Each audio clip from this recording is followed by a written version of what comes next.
Welcome back to Modern Retrospect, retro hits and modern bits. I am Yovan. And I'm Joseph. Last but not least, and continuing this week on our three-part topic start, it's our Sony outlook of 2021. Like usual, we will get into a few nits and grits of 2020 before jumping right into this year with its many possibilities, recent developments, and the wonderful combining of two heads on the ever-giving rumors and expectations. We will also be tackling the recent state of play that gave us a decent look at Sony's hand for 2021. If you like what you have been listening to so far, subscribe, rate us, or leave a message if you are feeling extra generous. Social media links, emails, and voice messages are available on episode notes. All right, let's dive right in.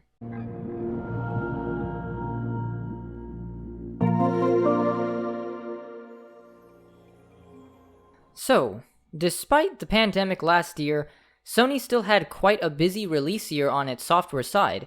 Obviously, there's a number that we already touched upon in the Microsoft and Nintendo outlooks when it comes to third-party, but Sony has always been known for really kicking it with its first-party, and we'll be going over both of their third and first-party releases real briefly before we get into the really exciting news regarding their new console and the announcements that followed.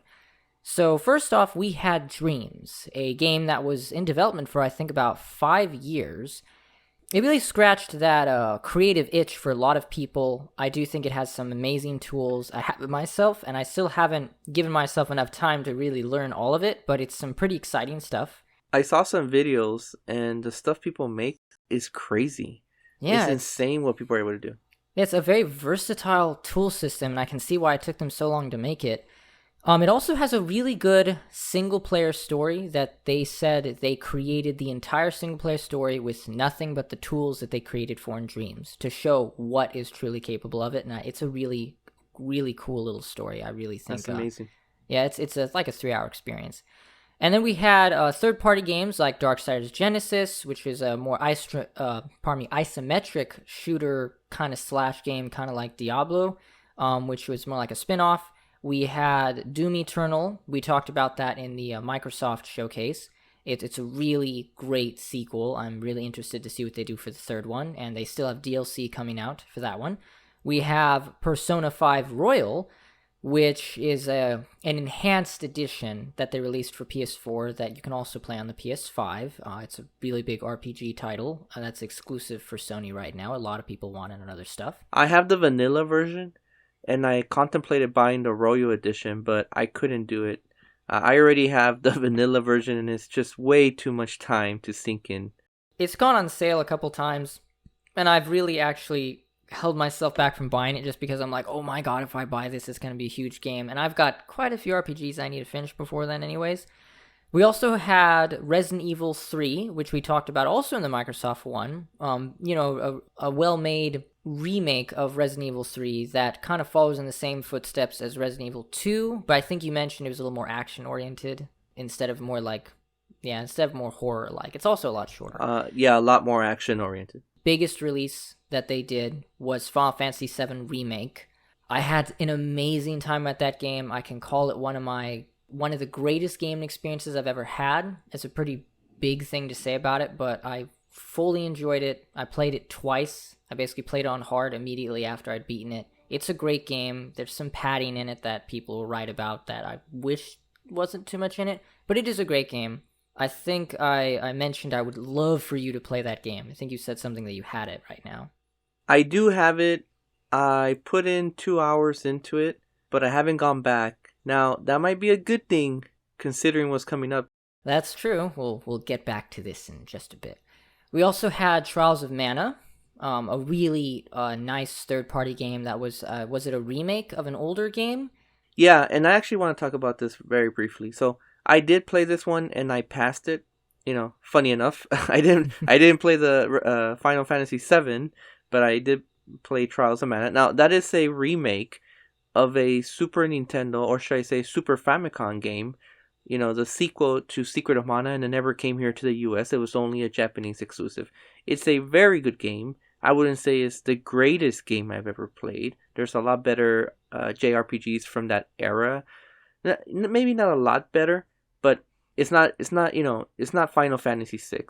but I enjoyed my time with it. It was really good. It's very old school, and Square Enix did a great job of updating this one, unlike the Secret of Mana kind of mobile looking update that they did before this one. So I very much enjoyed it. Good little game. Yeah, I played the demo, and I think I liked it, but I wasn't 100% sure about it. And now we've got the big one, the big first-party game that was actually delayed so many times until it actually got its June release date, and that is The Last of Us Part 2, a very anticipated first-party title from Naughty Dog, which was a very divisive subject, actually. And we'll actually jump back to that in a bit. Then there's there's also SpongeBob Battle for Bikini Bottom. I think also was a remake of an older game. We actually had quite a few remasters or remakes of older games this year, even on Sony's side. We had Ghost of Tsushima, which was the game that got pushed to July from June when Last of Us Part 2 got, delayed to June. I hear it's a beautiful game. I hear it's a wonderful open world. I'd love to play it at some point. It's on the backlog. It's on the back burner. We've got Fall Guys, which was a pleasant surprise. I guess you could say took a social media by storm for a little while, including Twitch. You know those type of games. They get a lot of people excited. My kids love to watch videos of this game. So, it's a very popular kind of streaming game. And, it was kind of like a unexpected hit for Sony. Yeah, I mean, it's a goofy American Ninja. Everyone can go crazy for that. We also have Marvel's Avengers, which we did talk about prior, that it had some issues. It was done by Crystal Dynamics, who made the great Tomb Raider reboot, and it fell under expectations. I feel we'll probably get to more about that maybe some point later, but let's just say that a lot of people are hoping for one thing, they got half of that, and it turns out that it's kind of struggling right now. There was Mafia Definitive Edition, a remake, once again, a remake of the first Mafia game. I heard it was okay to some people. I heard it was great to others. It's a very nice looking game. Yeah, it's a nice game. Yeah, I played the original. It's a good game. And we have Watch Dogs Legion, which I've never been that big into the Watch Dogs series. I hear quite a few people liked the second one more than the first one. I hear the Legion has a lot of versatility, but it kind of is I feel like it's a Ubisoft game, if you know what I mean. They love doing that open world kind of experimentation a lot. This of the is time. a little bit of a comeback story, because if you remember, the original Watch Dogs, was kind of mirrored in controversy because of the graphics, kind of overselling its graphics and not delivering. Yeah. Oh boy, I'm sure glad that doesn't happen anymore. And I almost feel like they don't really bother to try to sell you on the graphics anymore with Watch Dogs. It's more like the type of thing, the type of gameplay mechanics to get you now. Now they're like, please don't look at the graphics, please no. Yeah. No, but it's like a comeback story, because the first game really had a rough start, and since then, quality games. They've released quality games in this franchise. Yeah, I think it's because they decided to take a little more, a different spin. I think they were trying to play it a little too serious, probably, in the first one. Yeah. And of course, we've got the infamous, I feel like, I probably shouldn't say it. It's probably not nice to say that, but the very divided Cyberpunk 2077, which we also touched upon in Microsoft. It's a topic in itself. Okay. I don't know why, Joseph, because look, I saw videos of this game online, and those flying cars, those flying cars came out in Back to the Future 2. So are you telling me that's not future? Those flying cars are not the future? Come on. Those were intentional. They weren't bugs. You're pulling, it's overblown. You're pulling one of those things where it's just like, only if you really know about it. It's some hilarious stuff. That game has some hilarious glitches. No, I just think that the public wasn't ready for this game. The public thinks that those are bugs, but they're actually stuff from the future, and our minds are incapable. Our feeble brains are incapable of understanding things like flying cars. Yeah, we're not yet of the understanding of these ways of the world that are going to come into place. So it's as we said, it's a whole other subject. I do know that they've been trying really hard to add patches to the consoles that were struggling with it. I hear that some of them are doing pretty good. It's not 100% perfect, but as I said, big subject touched upon Microsoft. Probably gonna get back to it at some point. Hell, we may even have a full episode on it at some point. So there's also I think tons. so. Oh, go ahead. No, I said I think so. This is something that we should revisit. So I agree. And then there's also tons of DLC releases. Mortal Kombat has been going for a while now. It has all these character packs and additions. It received a whole new story mode. They're kind of just adding on like as many, I would say retro, but I'd say like old-fashioned movie heroes and villains. And it's crazy actually how much they got in. You had expansion pass for Control, which I hear there's even going to be a linked one to Alan Wake. Then we have a bunch of new characters added to Soul Calibur 6, and we talked about the previous Doom Eternal, which also has DLC coming. I think they already have one already, which was the, crap, why am I forgetting it now? The Old Gods. I think that's what it's called, the Old Gods. And part 1 came out, and we're still waiting for part 2. So it was still a busy year for Could Sony. that possibly be the last Doom game on a Sony console?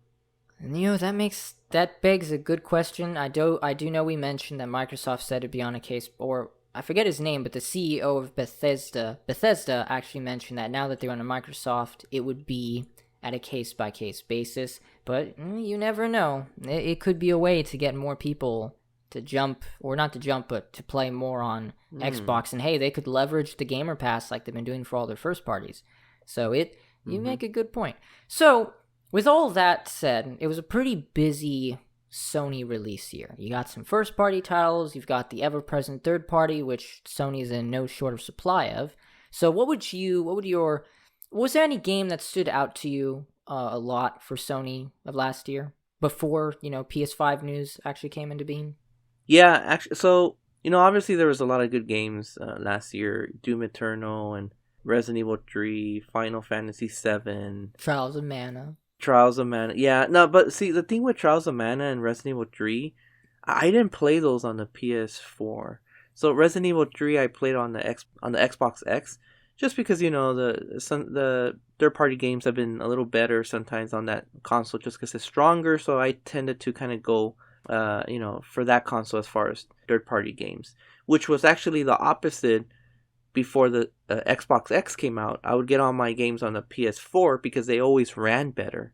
Mm-hmm. So I didn't play Resident Evil 3 on the PS4. I didn't play Trials of Mana on the PS4. I played on the Switch because I like my RPGs there. So a lot of these cross-platform games, I didn't necessarily play them on the PS4. Now, the one I could have played was Persona 5 because I own it, but I didn't get an opportunity to play it.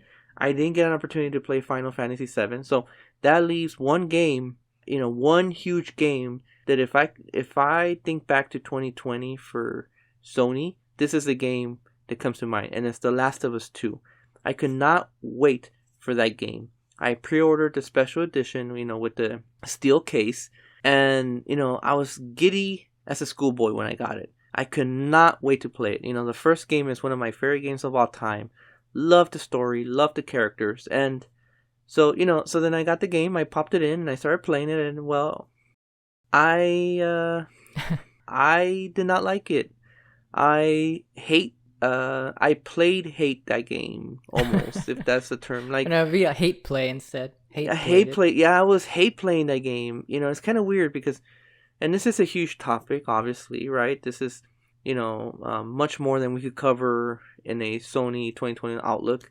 But, I had issues with the story. I had issues with the way they treated characters. I love the gameplay, which, obviously gameplay is king as always. But in a game like Last of Us 2, where it is so dependent on the story, it's almost like it's a cinematic experience, right?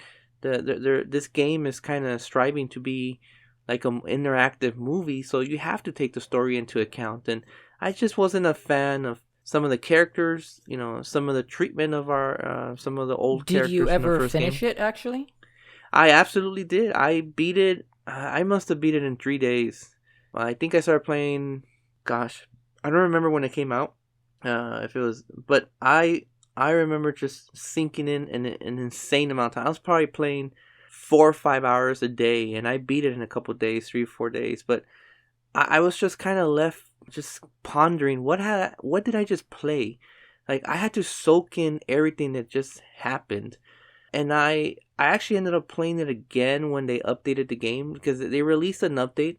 It had like a photo mode and a bunch of other little kind of cool stuff. So it gave me an excuse to go back and replay it to see if I could get a different perspective.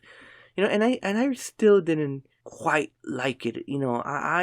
I guess I was able to accept what they had done to some of my favorite characters. Would you say it's actually something we would like talk about? Because I know I haven't played it. I haven't even played the first one, which is on actually the PlayStation Plus collection. We'll get into that yeah, later. I mean, look, Joseph, the first one is one of my all-time favorite games, right? And I'm trying to tiptoe around this Last of Us 2 thing. One, because again, this could consume the episode.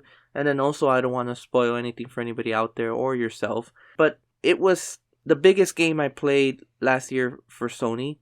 And, it might have actually been probably one of the biggest games I played in general. Not big as far as, like an RPG, 100 hours or whatever. But just big as far as releases, right? It doesn't get much bigger than The Last of Us 2. It was one of Sony's biggest releases, but it was very divisive and very controversial when it came out. And I actually am almost a little, I wouldn't say worried, I suppose. Naughty Dog that game's won a ton of awards.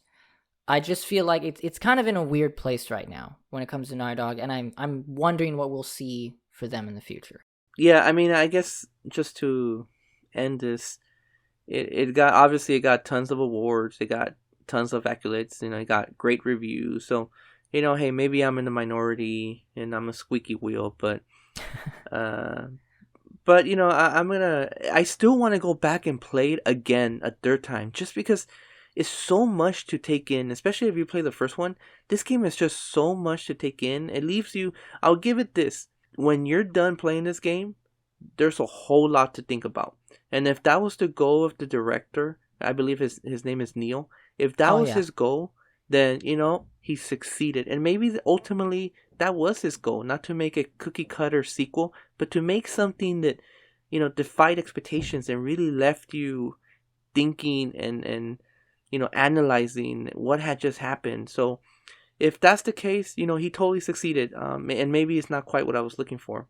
Yeah, so I would say that even without PS5, which took a while to get to that news, you'd say it was a pretty nice year for them, at least release-wise, right? Yeah, absolutely. If you're not a multi-console owner, then, you're playing Resident Evil 3 on the PS4. You're playing Doom Eternal. You're playing Final Fantasy, Last of Us. Boy, I was gonna say Cyberpunk, but I know it's like we'll get to that later. Maybe not necessarily that, but I really you had think a good year if you're a Sony. It was a very good year for them, and I think what made it really shine was when the PS5 news finally started coming. Now, it at first took a while for them to even get around to even showing anything. Around the beginning, it didn't really feel like there was actually much even being thought about for the PS5, because Microsoft they showed what the console looked like in December of 2019. They were already listing specs and like diagrams of their console, and Sony was just like, oh hey, it's January, it's CES, here's the PS5 logo. Literally, like that was basically it. And a lot of people are like what are they doing? At the beginning, I kind of thought it was kind of strange. It almost made me think that we weren't going to see anything for the PS5 for a while, like a good long while. And it went down to March, and Mark Cerny gave a presentation that apparently was actually not really supposed to be shown, but I guess they decided to show it to the public. It was mostly meant for a lot of the companies and technical things, but because of COVID-19, a lot of stuff was canceled. So I think they decided to show it. But it was a tech-based discussion where he talked about what their plans were for it, of how they were going to replace the hard drive and the SSD. They knew about the jet engine sounds of the PS4, and they wanted to replace back. They were going to add haptic feedback and pressure triggers, and they were super big on 3D audio. And some people were kind of disappointed, even though they weren't really trying to get people hyped up on this right now. Well, you know what made it a weird year was that since there was no E3, normally at E3 is where you expected Sony and Microsoft to bring out the big guns, right? Well, but since there was no E3, then Sony and Microsoft really could dictate when they announce things and when they release things. And I think Microsoft decided to use the Game Awards to do the big reveal. I think I remember that correctly. You're And right. Sony In did 2019, they did Yeah, it. yeah, and it's almost like, Sony is taking more and more. They're taking a page out of Nintendo. Funny enough, in the sense that they are now controlling more so when they release information, where before they were doing the standard E3 and etc. All these kind of trade shows where you expected them to release information, they would do that along with Microsoft. And Microsoft is still kind of stuck in that. They did the review at the Game Awards. If it would have been an E3, I'm sure they would have done it at E3. And Sony's moving away from that, and they're saying, no, you know what? No, we're going to decide when we release the information. We're going to do it at our own pace, and you guys are going to kind of like it. And it's very much a Nintendo play. Yeah, I do think, though, it was also a move where they wanted Microsoft to show their hand more before they did theirs. It's a big Sony tactic that I think you and I have talked about.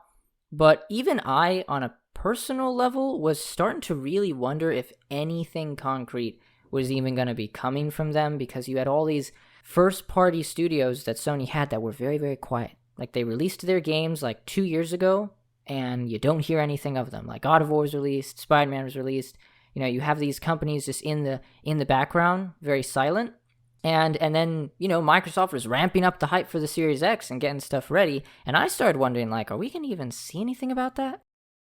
That is when Sony was actually going to get ready to wow people. And that's what I thought they were going to do by E3. And then, as we mentioned, E3 was canceled. But even though it was canceled, they really decided to take a few of those, like the lack of news curveballs that they were kind of giving fans, and they just came in with a home run. Come and see the future of gaming on June 4th, which of course got delayed to June 11. There was the George Floyd thing that happened, and they decided to, say, we can wait a week. Because it was a very, I remember that. It was a very important time. I remember they made a statement on it. So they came in with full gusto going into June, and it was very impressive. I remember really wigging out on the Ratchet and Clank reveal like a little kid, because I've been dreaming for a new Ratchet and Clank game with all the power that Insomniac can muster.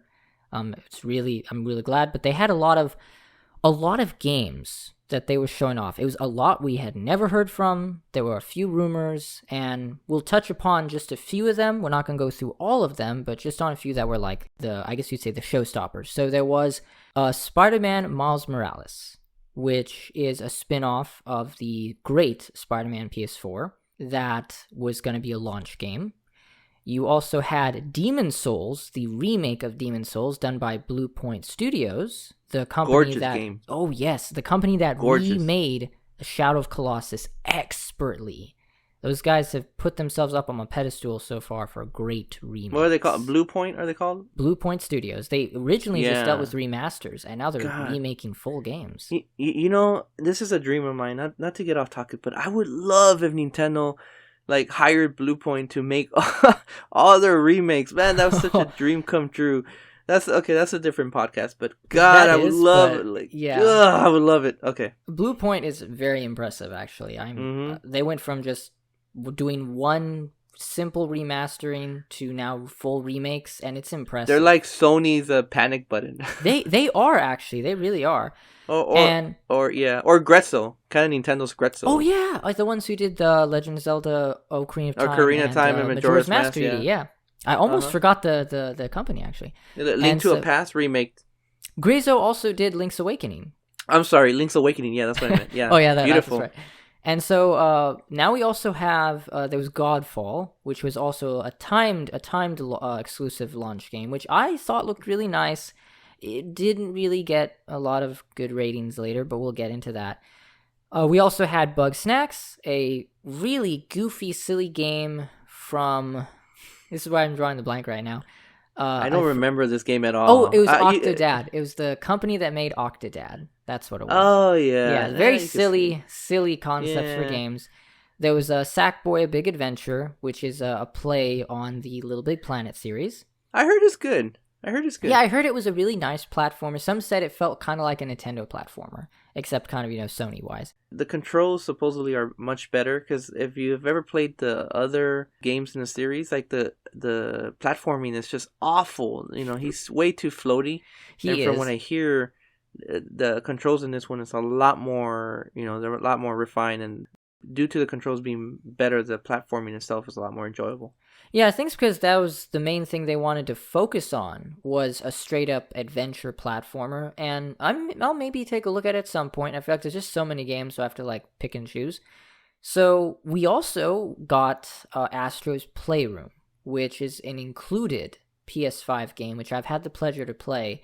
It is a wonderful nostalgia Sony PlayStation filled game that is expertly made. It's funny, it's silly, it's a good little platformer. It really showcases the controller and all of its features. It's just a wonderful game to play that comes with the PS5, and whoever made, I don't know the company that made that game for it, but it was a knockout decision for them to do that. Is it weird that this is the game I most want to play on the PS5? Well, I no joke. I can't deny that. It is just, I can't describe it in a way because it's almost like you have to experience it to really get what people are talking about. And so I look forward to when you have the chance to do that. We also have Destruction All-Stars, which got delayed. That game was shown off as an exclusive game that was meant to be like, think of like, I wouldn't say Rocket League, but think of like a destruction derby game where you have people running around, jumping into cars, trying to smash each other to bits in a comical, playful, rated E way. So it looked interesting. And then we have Returnal from House Marquee, a very interesting title that utilizes the roguelite loop with a very different spin to it and very cinematic looking. Probably the biggest game that House Marquee has made. They were known for making games like Resogun on the PS4. Very interesting developer. We also had Stray, a game where you play a cat in a world full of robots, which really caught my eye. Oddworld Soulstorm from the developers from the Oddworld series.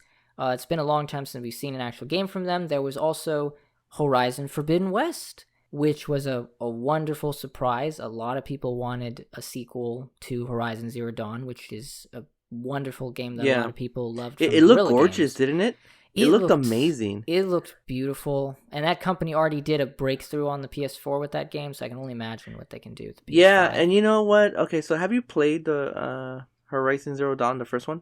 Unfortunately, no. I'm waiting to play it on PC because I'm one of those guys who I'm like, might as well play it at its best. So yeah, so I did and ended up passing this game, and I have a couple things. This is a game that's teetering on greatness, the first game, and it never quite got there, and it's just because a whole bunch of little things that a lot of them seem kind of easy stuff that Guerrilla Games could improve. They're almost there, right? It's what separates a really good developer, even maybe a great one, kind of bordering on great, from a brilliant developer, right? And there's just a bunch of little nagging things that kind of got me. So hopefully the sequel, could take care of a bunch of those. And the one that really sticks out, and someone might kind of, scream through the microphone and say, "Really, you're complaining about that?" But when you have to gather resources, right? And in other games like Zelda and some other games like that, when you pass by a resource, you could press the button and the character just kind of just grabs it. It doesn't stop or anything. It just kind of picks it up. But in this game, every time you grab a resource, there's a canned animation that happens.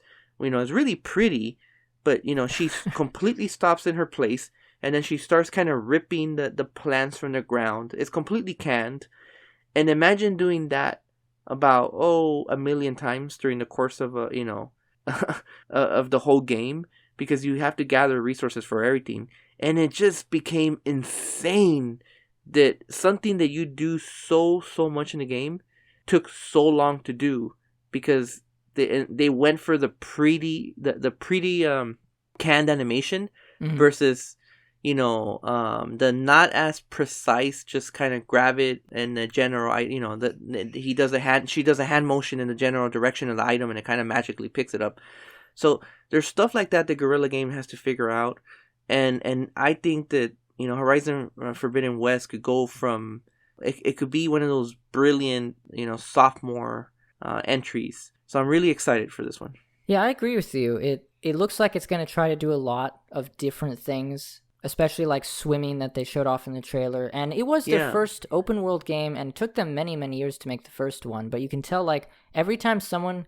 I'm impressed, though, that every time one of Sony's companies makes a new game that they've never done before, they usually do it very, very well. And while they're not perfect, like we talked about, they actually are some really well-defined games and genres that do some very different things. It's kind of like how Did they show PS5?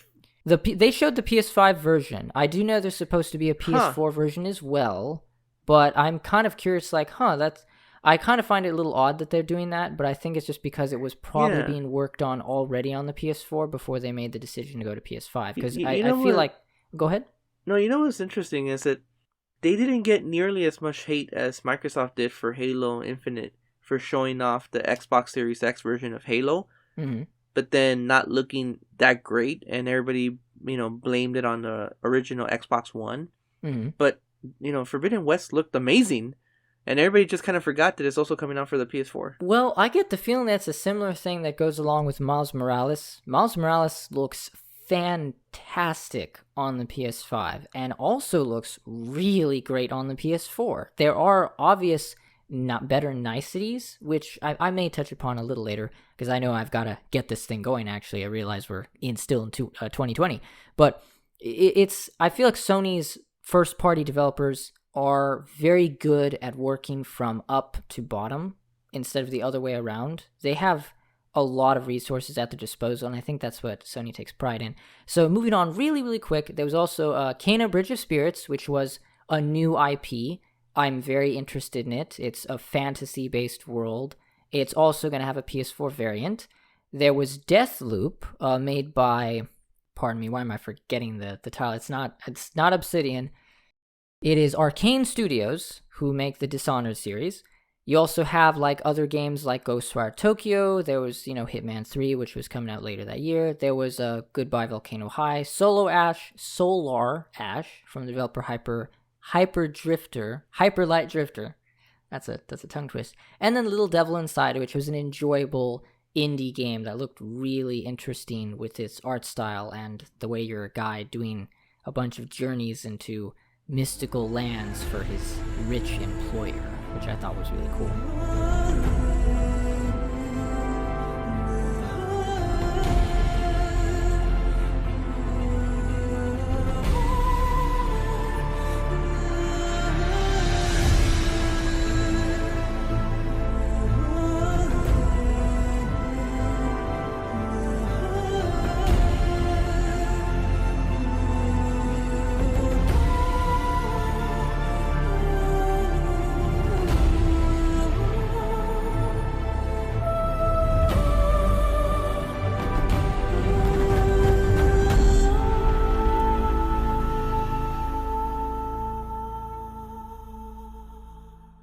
So going into, I guess you say, the 2020 news of the PS5 finally, getting its limelight, what would you say you thought about Sony's strategy when they decided to, I wouldn't say out of the blue, but they just took all the attention by storm with that one presentation in June? What would you say you started thinking they were going to do after that?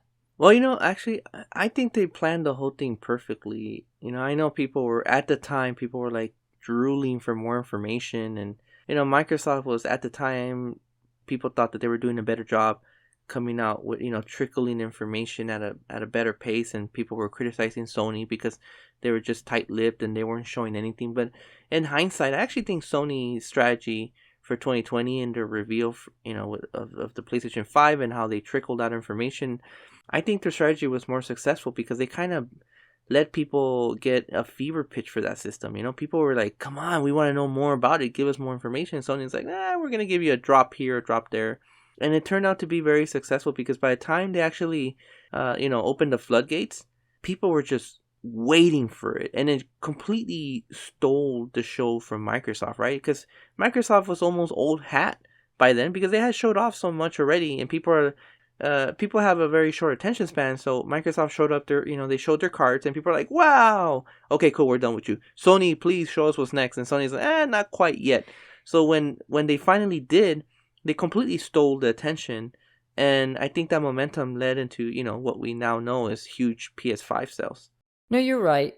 Microsoft, as I recall, had a little presentation even before Sony's that a lot of people were annoyed that it only looked like games that were coming to PC, or they were describing it as, hey, now you can play it on the Xbox like PC, which I don't think was the best strategy.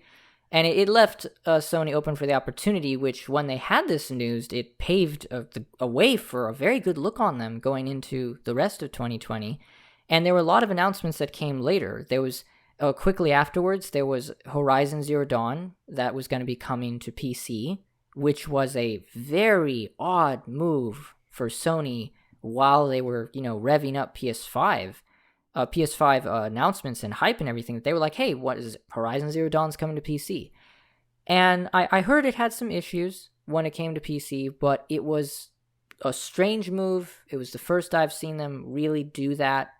And it paved the way for possibly other games coming out on PC. And what would you think about that? Like, I know they've mentioned that they might bring more to PC, but do you really think they'll bring, like, a lot? Or are they just gonna, like, every now and then see what works on PC? Like, what would you say? I know we talked about MLB going to Xbox, but PC, that's a different story. Is it? I'm actually more surprised about MLB going to Xbox, if I'm being honest, because PC has usually been treated like neutral ground. So the console makers will release their games on their regular console, but then they'll release the game on PC, like Halo 1 and got released for the PC back in the day. And, because the PC isn't considered as a kind of competitor to the console space, so they're generally more okay with doing that. Now Sony, this is different for Sony, but it's smart because Horizon Zero Dawn, you could buy that game for like $10. It's like it's nothing. In a couple months they'll be giving it away for Halloween. Like, so there's not a whole lot of profit that they could get from Horizon Zero Dawn now on the PS4. So why not squeeze some extra money from the PC market, right? And I don't know what the price is that they're launching with, $40, $50, $60. I don't know, but it's certainly more than $10. So it's a smart move on Sony's part. That they already maximized the profit potential on the PS4. So why not get more from PC users, right? And I don't think PC users are going to complain. They get a better version, brilliant PS4 game. Sure, why not? With that said, I want to kind of go back a little bit to the PS5 review, and I want to make another point. I find it very interesting that Sony kind of plays this kind of game of chicken with Microsoft, kind of saying, okay, who's gonna blink first? Who's gonna be the first to to release information, or who's gonna go first? And Microsoft just kind of keeps falling for the same thing.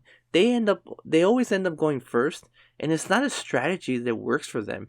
They got really burned by that when they went first in E3 when they presented the Xbox One, and then Sony came right after that and made fools of them by doing the whole, this is how you share a game in this PlayStation 4, and they just hand the game over to somebody else, right? So Sony is very smart here. They are patient. They let Microsoft go first, and Microsoft probably thought they were smart, and they're like, no, we're not falling for that. We're gonna do things on our own terms. And at the end of the day, Sony is the one that ended up dictating the terms and kind of stole some of the thunder from them. So I think that's very smart. This PC stuff is very smart. Sony right now is kind of firing on all cylinders, really. Yeah, and the one thing that caught me was that even after Microsoft did its thing and Sony had its showcase, it was almost like Sony after that was like, all right, so we're going to go completely forward. They had the September showcase, and this really was a battle between Microsoft and Sony of who will reveal your price of the console first. And the funny thing is both of them had the two versions, right? Xbox It's a Series Mexican X, standoff, man. Pretty much. And so you had Xbox Series X, Xbox Series S, which is still such a weird name scheme based on their other models. And then you, of course, have the PS5 for $500 and then the PS5 digital version for $400 that they revealed in September. And you were going to be able to also pre-order it like later in September as well. And I feel it's weird. Either I wasn't following the times back then, but I don't remember consoles getting priced literally like 2 or 3 months before release. It was 2 months before release. You're getting pricing on a new console only 2 months before release. I don't remember Sony or Microsoft ever doing that. I remember at E3 they would get the news out and you'd be waiting till the holiday, right? And that's like June to November or June to December or October. But you had September to November. That is ridiculously short amount of time. Well, it's smart. It's smart because when the PS3 came out, remember the whole thing about it being $600, and when you release that stuff early, it just gives people a whole lot of time to debate it and talk about it and kind of turn on you. So this way, they just kind of release it right before the system launch. And look, let's be real. I don't think there's a whole lot of people that didn't think the consoles were going to be $500. Maybe some were hoping for $400. Oh no, they were leaked multiple times. Yeah, I mean, it was expected that the console prices, the new prices would be around $400 to $500, and I think most experts said $500 just based on the components that were going to be in there. So even though they actually didn't announce it until late, it wasn't a surprise to anybody. It wasn't like back in the day when like the Sega Saturn was $500 and the N64 was $250 and the PlayStation was $300, etc., etc. There's all these kind of the Xbox 360 was $400 and the PS3 was $600, and now you're right. Now everything is just standard. Right now, both consoles were $500. Both consoles are pretty much almost equal in power, etc. So it takes some of the fun out of it, I think, but at least it makes you don't have to kind of sit there and guess what the price is going to be. Yeah, we all knew. I think also revealing the prices as they were so close made the hype probably higher than maybe it should have been. They were really banking on that, on people just wanting the new next-gen stuff. So in the September showcase, they did actually also show off like the PlayStation Plus collection, which was their answer to the Game Pass, the Gamer Pass, Microsoft's Gamer Pass. And it has a great collection of first-party titles and a few third-party titles of Sony's, catalog. And it's a really good collection. It's just I've played most of them. But for anyone who hadn't, I think that was a great idea that they included it with paying for PlayStation Plus, kind of like how the Gamer Pass has its, Microsoft Gold, where you get the online when you pay for the Gamer Pass. So it was an interesting move. It's still not as great as the Gamer Pass, but it was an interesting move. We then got a God of War tease for God of War Ragnarok. Made a lot of people happy, but it was just, some dialogue and a title. I'm really hoping to get something from that. Another thing that I was interested in was we had Final Fantasy 16 showed off, which also would be a PS5 timed exclusive. Square Enix has been very, I'd use the phrase chummy with Sony lately in regards to having their big releases on PlayStation consoles for a segmented amount of time. It's an interesting thing that I hope to see what happens in the future. Yeah, after, the 360 and PS3 era, they kind of cheated on Sony a little bit.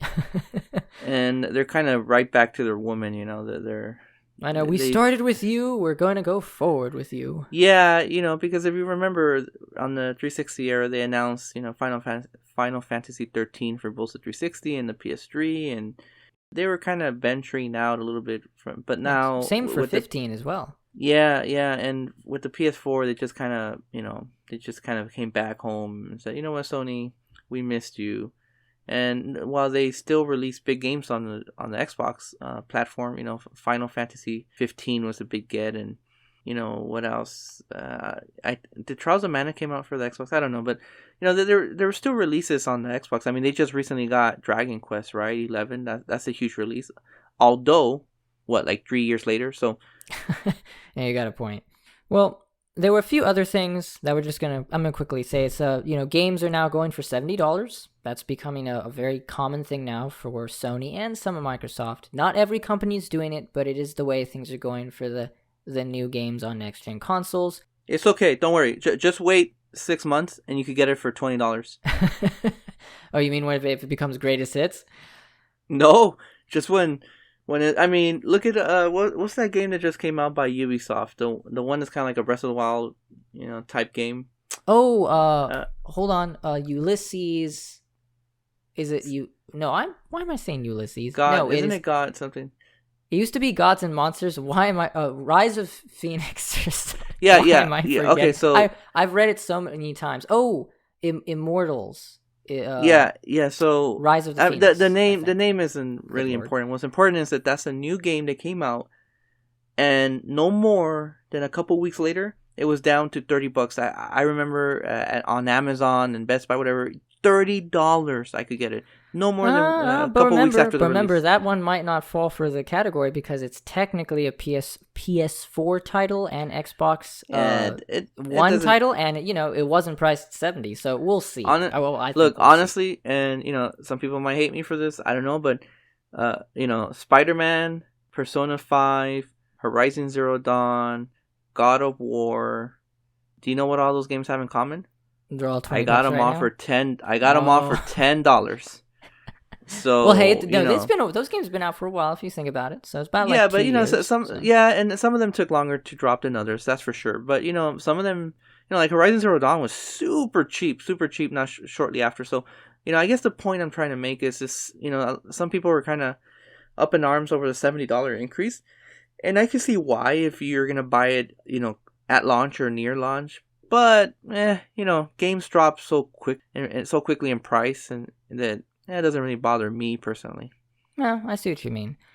And so, just like Microsoft, a lot of PS4 games were talking about when you buy a PS4 and you can upgrade to PS5 for free. Not every company went that route, but it is a common thing now for any game being released simultaneously on PS4, PS5, or Xbox One X or Xbox Series X, that they get free next-gen upgrades. So that was a thing that they talked about for a while, too. I think it's a much better way that we're doing it these days than we did it back then. But the big thing I want to quickly get into as much as I can is that they showed off at the September showcase a lot of Spider-Man Miles Morales, which was going to be a launch game on November 12 when the PS5 came out. And then they showed off a whole segment of Ratchet and Clank Rift Apart, which they hadn't a release date for yet. And both of these games are made by Insomniac Games, which is one of my favorite companies. It's now a Sony company because they were bought by Sony, I think actually last year. So Sony seemed to be leaning on Insomniac Games because it seemed like they had all this stuff ready. And it was very impressive for a next-gen console, especially since Ratchet and Clank Rift Apart will be an exclusive. And I've always respected that company. They're doing great. So for them leaning on Insomniac Games to give you that true next-gen vibe was actually something I felt very happy about for them because they are a really wonderful company. And I really would love to see what they have later on in 2021.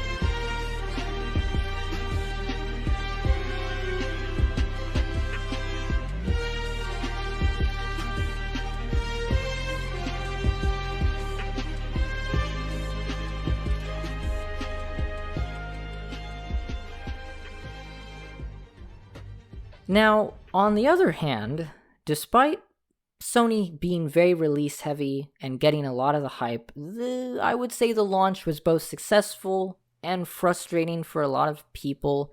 They had quite a few launch titles like Miles Morales and Demon's Souls, so there was a lot of hype that they had built up for the future of gaming, that they love to say, but as it turns out, barely anyone felt like they would even be able to enjoy this future until the foreseeable future. So I'm sure you know what I'm talking about, Yvonne, of what happened. It happened quite to Microsoft, and it happened big time to Sony, and it was pre-order and launch. Yeah, both of those were a disaster at launch, and they were just a nightmare to get.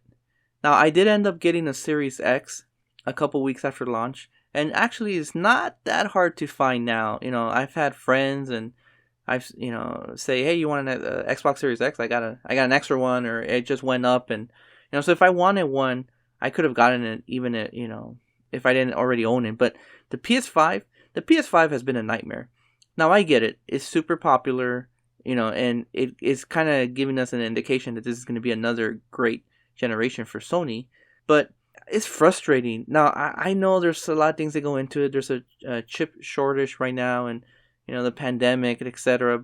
And I don't know if Sony even gives a damn if scalpers are the ones that make the money, or if Walmart cares. I'm not sure if they do. Maybe Sony does, but Walmart, they could care less as long as they sell their stock. They don't give a shit who's buying them, right? That's the problem.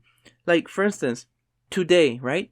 Today, I got heads up that at 12 p.m. Pacific time, Walmart was going to have consoles. I was there smashing the refresh button like a motherfucker. And you know what happened? The minute 12 o'clock came, then a second later it says, out of stock. Okay, and then it said, we're going to have more in stock 10 minutes later. Okay, so I waited 10 minutes.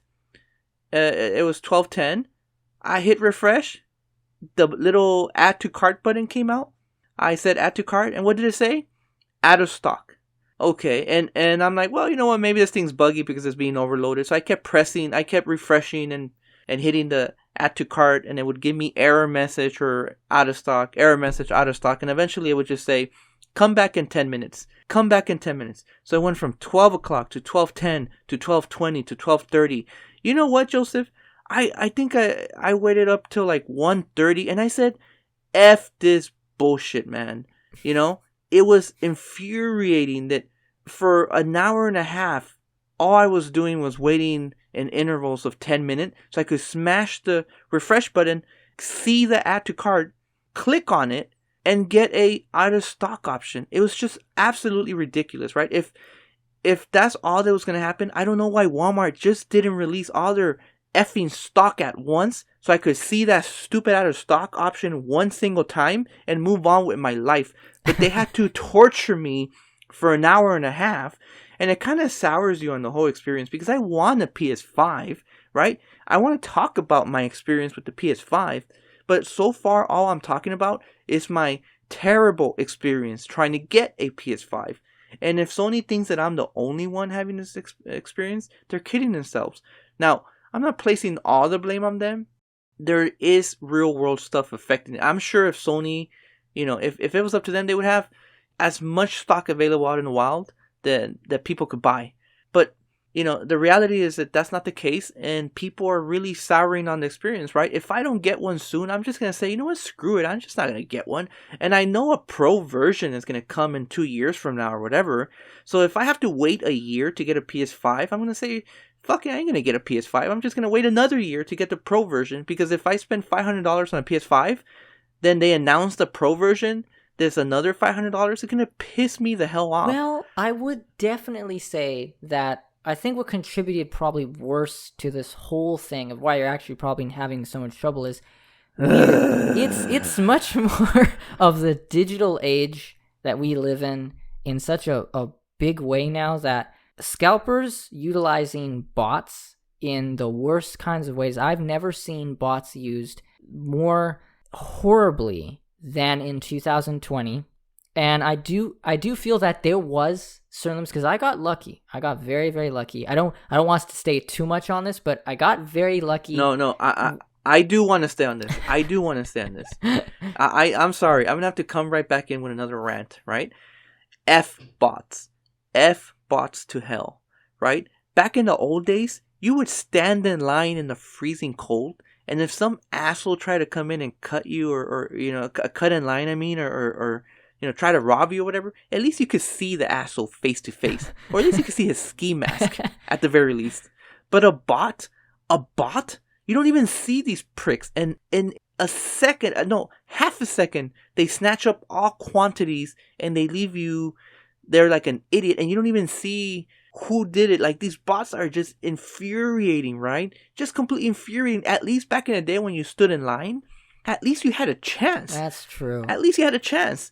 But now, and if T1000 or whatever, like the Terminator came and took your spot, well, at least I know that that's a real physical thing. These freaking bots, man, I thought about kind of playing their game and getting bots myself, but then I would feel dirty, right? But then if I don't do that, then how else are you going to beat these guys? Do I have to get a bot myself and play their game? Okay, I'm done with this. That was it. I really feel that in the end, it's probably going to take longer than we think, but it's going to all have to wait till we actually have stock in stores. And COVID-19 doesn't help either. I feel like it was a bad combination.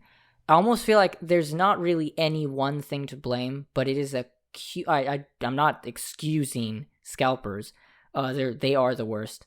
But it was an accumulation of too many bad things, too many bad variables that make trying to get one literally impossible. And if you want to buy one now, it's either spend $1,000 to $2,000 on eBay, which is just the worst. So the year ended with, it's kind of sad because they went in so well, and the year ended with a lot of sourness, but there was still some hope and some excitement that, you had a bunch of people or a good amount of people who were able to enjoy Spider-Man, and they're really looking forward to the second one, the official one. And I'm happy for all of you. Well, hey. let me know how it was. And you had also some controversy on the fact that Godfall, which was a timed exclusive, it'll go to PC later, was priced at $70. And it's a nice looking game, but people felt like it was a very repetitious loot-based game that didn't really feel like it could even be $70. There are games that were made way, way better. And I felt like they were just jumping on the wagon to say, oh, we're next gen, $70, right? Which kind of left a sour taste in quite a few people's mouths when a company does that. So you also had Demon Souls, which a lot of people praised and were very happy with what Bluepoint did. So mentioning all that, I know we would actually talk about 2020 for probably a lot longer than expected. Sony had a big year for 2020. It was not a silent year for them. As soon as they hit the ground running with the PS5, they already had releases. It was definitely a big year. So based on all of that, what would you say your thoughts are on 2020? I know you obviously said you had a very sour experience for trying to get one, or maybe we've maybe covered this, but just quickly, briefly say what you actually thought overall what Sony's 2020 was. Okay, besides not being able to get a PlayStation 5, my thoughts were that, and of course, I'm going to repeat similar things that, from the Nintendo and Microsoft one. The pandemic was going on, and even though there was a lot of news, look, I'm looking at the notes, and holy crap, there's so much that happened. But yet, in the moment, it didn't feel like there was a lot happening because there wasn't hype things. There wasn't E3 to hype you. There wasn't, those hype moments were kind of missing. So it's kind of like that story about boiling the frog, right? Mm-hmm. If it's such a slow process that before you know it, you're being cooked alive. That's kind of how 2020 was, where it was such a kind of slow year, and kind of like if news was coming out for either one of these companies, it was probably often overshadowed by other things, other real world things happening, right? Mm-hmm. A lot of the pandemic, deaths, and politics, etc. That stuff was kind of overshadowing, and I know for myself, I was really, invested in everything that was going on in 2020, real world stuff, and I'm sure you as well, and a lot of other people. So all this news coming out, yeah, it was interesting, but it was kind of just a side note to what was really happening in the world. So there's tons of stuff here. It's just I remember it just being a quiet year, and I guess that's not the way it was. Now the PS5 launch was the biggest thing that happened to Sony in 2020, aside from the launch of The Last of Us 2, and both of those experiences were sour experiences for me, unfortunately. Right?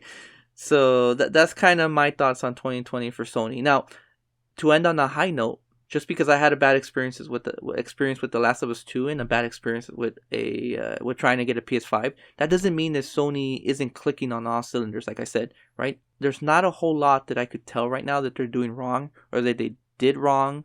I mean, if it was up to them, there'd be more PS5s, of course, but it's a little out of their hands. I'm not going to completely blaming them. So they're in a good spot right now. They had a successful 2020, and it kind of was a perfect launch point for 2021 for them.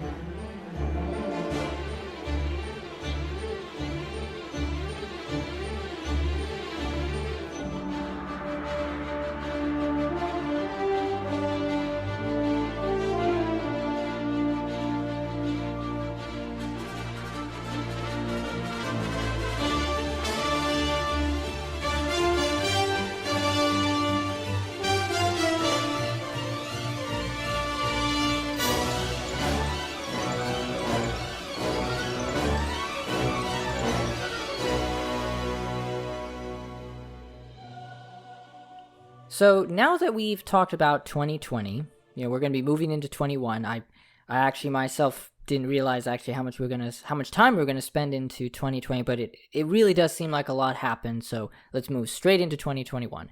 So the air has changed a lot for them going into this year. They've been giving out little information on releases and content for the console. They've started to push forward with improving the PlayStation Plus collection by adding in like 2 to 3 games a month for either a PlayStation 4 game or PS5 game, which is pretty interesting. Like, they're trying to build that catalog as well as the Gamer Pass. I do think it's kind of like a Marvel and DC thing we compare it right now, though. But Sony's doing good still on their part. Now, a little after Nintendo gave its Nintendo Direct, they decided to do something as well. But before we get into that, I just want to mention that Sony went with a very different pattern than Microsoft. Microsoft seemed to be very backwards compatible, all-inclusive. Not to say that the PS5 is not backwards compatible. It can play pretty much any PS4 game, but we've talked about what Microsoft has done for older games and so forth. But Microsoft seemed to go with a very tried and true formula, even with their console design.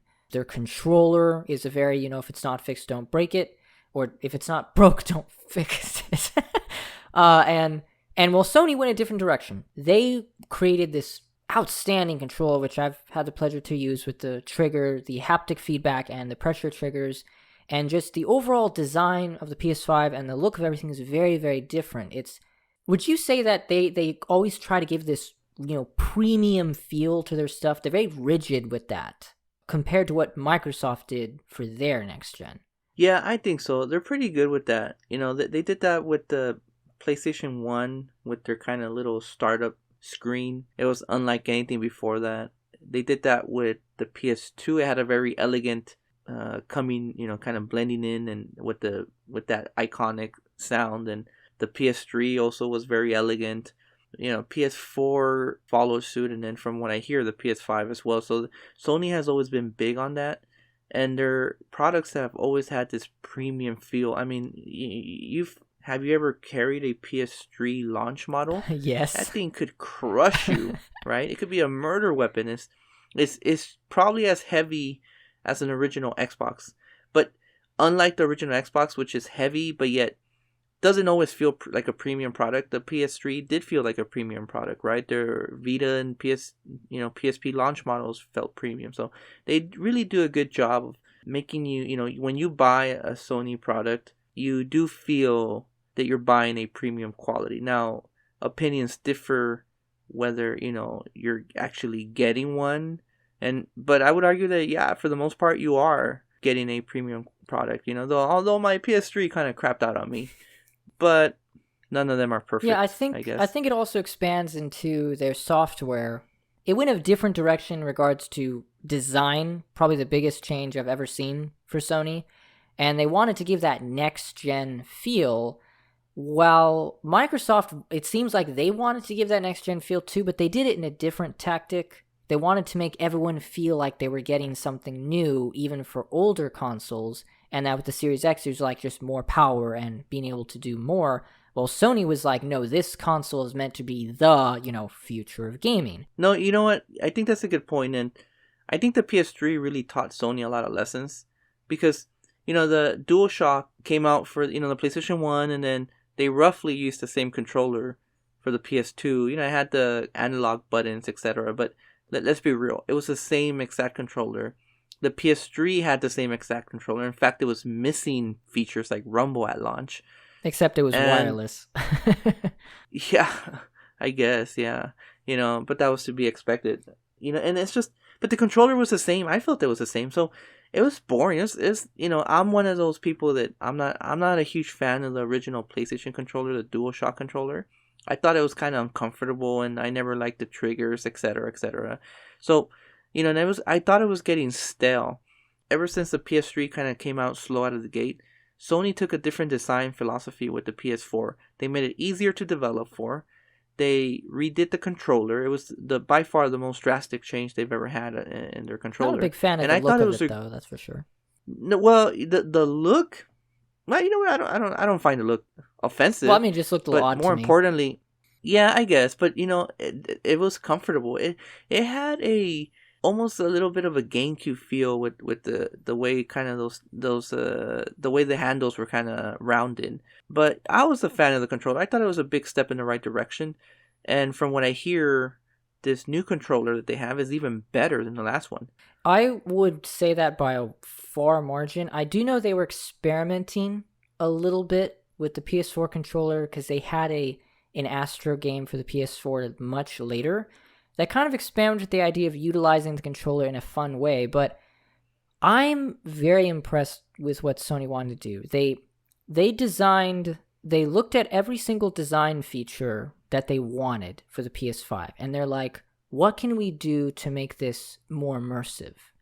And I have to say, for being someone who's a fan of the HD Rumble on the Nintendo Switch Joy-Cons, I know some people think it's a gimmick, but I, for one, don't like playing with other controllers sometimes because sometimes games utilize the HD Rumble so well that there's this feeling that you're actually there experiencing a sensation. Isn't it the same company? The same company that did the HD Rumble did the... They did. They did the haptic feedback inside of the new PlayStation 5 controller, and it's very impressive. As someone who's been able to experience it, and also Astro's Playroom, which truly showcases the pressure triggers and the haptic feedback, it is incredibly impressive. I feel like they took the concept of utilizing that immersive HD Rumble and they went like to an 11 with it. They were just like, let's go all out. So you have all these things they wanted to focus on, and they like had a little checkbox. It was like Sony had a checkbox and they were like, oh, great haptic feedback, pressure triggers to make you feel like you're shooting something or that something's pulling on you. Let's add 3D audio, which is something that's a little more particular for games and you have to have headsets for and everything. But the controller I find it to be one of the most impressive controllers ever, and its design philosophy is heavier, it's thicker, it's more in line with actually an Xbox controller than ever before, and I actually prefer it probably for that reason. It's a great controller, very different design philosophy, but I have to hand it to Sony for just trying to constantly, at least for this generation, give you something very, very new. And quickly moving on from that, it goes into their software. Their game developers that they have always seem to try to give you those blockbuster-like titles. And that's been a huge thing with Sony, which I know Microsoft has struggled with ever since the late Xbox 360 days. It's struggled after that. And in 2021, I feel like Sony is gonna have no shortage of this either. I feel like they're the way they're going forward is just so straight, like what they've always done, except you're just getting it bigger and better. And it's kind of weird. It's almost like comparing it to like certain sequels or movie industry, except they don't really falter. Well, you know what I think is going to benefit the PS5 and the Series X is that now they're not just making a whole lot of games that are strictly for the PS5 or strictly for the Series X. These consoles are so similar to each other. They're based on PC kind of components and stuff. They could, a developer can make a game for the PS4, the PC, and the PS5, and possibly the Switch maybe. And and that's the title coming out to the PS5. The developer doesn't really have to build it from the ground up for the PS5. They could just add ray tracing and make higher frame rate, etc., higher res textures, and bam, you have a PS5 title. Does that mean that that's going to happen to every game? No, I'm sure there's going to be games made from the ground up for the PS5, but the PS5 is going to benefit from getting all these kind of cross-platform games, and that's just going to pad its library, and you're getting the best version of that game. I know Sony said that it was going to take probably 2 to 3 years before everything, is fully just PS5. It's probably going to be similar with Microsoft's Xbox Series X. There's always that transitional period that takes a long time. It was the same with PS3 titles to PS4. And with Sony and Microsoft having such different philosophies of how they handle this next gen, it's like you're getting the best of both worlds, which with each one having its own success in each way. I will say I'm more partial to Sony's presentation and their controller, it could be that I grew up more Sony, hugely Sony and barely Microsoft. And while I do like the Series X and a lot of the Gamer Pass features, it's a wonderful thing, I just get a more next-gen feel with Sony. And it's an impressive thing, to say the least, to get you. It's what gets me very excited. And that's why the main game that I'm really looking forward to, at least, is the new Ratchet and Clank game. And I know I've stated it before. I know I've been geeking out about it. I really did geek out like a little boy when they showed it off. Yeah, you did. And it's just like a dream come true. I feel like it was how we talked about the Pyra and Rex thing, but probably on a higher level. You know, and you're hoping for a thing. You keep saying it's gonna happen, it's gonna happen, it's gonna happen, right? And then it just doesn't happen. So when you finally get your dream like coming true, it's a euphoric moment, and I think that's what's so nice about being a gamer. It was one of the most impressive kind of showcases for the PS5 too, right? The way it kept streaming in new worlds by going into that, the warp or whatever. It was really impressive. Yeah, like no loading. They're really trying to show off, hey, we got an SSD, solid state drives now. Look at what we could do. Oh crap, we just brought in like 6 worlds in like 10 seconds. Aren't you impressed? Yes, I am. Thank you very much. I was very impressed. I know it's what they call kind of a flexing. It's like flexing your muscles, like check out what we can do now. Based on what they talk about tech-wise, though, the PS5 does have a state-of-the-art solid-state drive that even most computers actually don't have. As I recall, it's a proprietary, amazing SSD. It is for a console, one of the greatest pieces of architecture in it, and it's what makes loading actually faster on the PS5 than the Xbox. But it is by only a bit. I just feel like Sony is leveraging it probably better. So the last thing that we actually have aside before we move into the news of 2021 was their answer, I guess you could say, to Nintendo's Nintendo Direct, which everyone had been craving for.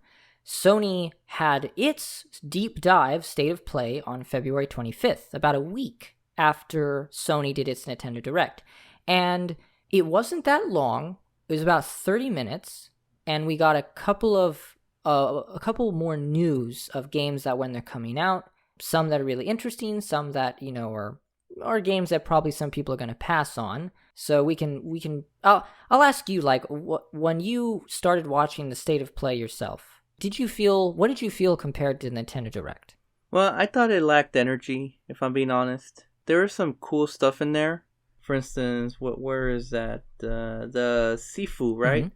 That game was interesting. It kind of reminded me of these action movies I really like called The Raid. They're like Indonesian action movies, and they take place in a hotel, and this guy kicks a bunch of bad guy ass in these hotel hallways. And this game kind of really reminded me of that. And there's some nice stuff in this state of play. But it just really seemed to me, besides kind of like the big finale, that Sony was just, crossing some T's and dotting some I's before they actually get, housekeeping stuff, right? Mm-hmm. Before they actually get to the big stuff later in the year. Yeah, it's like they were holding a lot back, actually. Yeah, I mean, the kind of the middle part of the state of play was a little boring, if I'm being honest. I'm not saying the games themselves were not interesting.